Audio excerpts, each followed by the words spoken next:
And with me now from Ottawa is our chief political correspondent, David Akin. David, it's hard to know what to make of the government's messaging on this. On the one hand, it says there's no longer any interference from the Indian government. On the other hand, maybe there still is. What's your read on this? Well, I think what you just heard from the Foreign Affairs Minister, Anita Anand, probably the clearest messaging that we've had so far. And really all she did was distance herself from that senior government official who briefed reporters before this trip started. Now, since then, we have at least 4 Liberal MPs, including the Secretary of State for Combating Crime, Ruby Sahota, who reject that official's conclusion.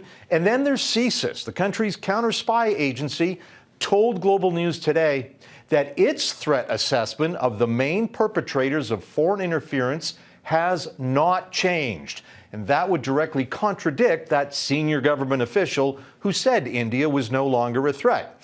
Now, the one person we have not yet heard from is the Prime Minister. And as Mackenzie noted, he did not take a single question from Global News or any of the other reporters traveling with him during his entire 4 days in India.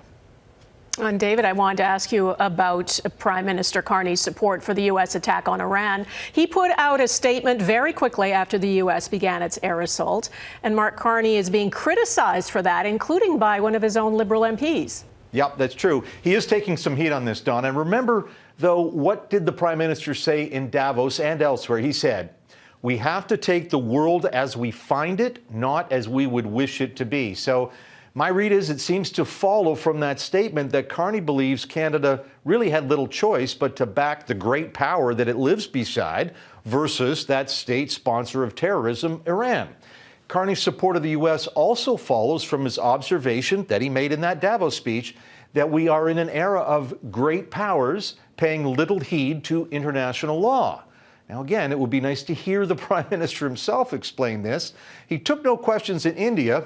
We'll see if he takes one when he gets to Australia. Donna. Okay. David Akin in Ottawa, thank you.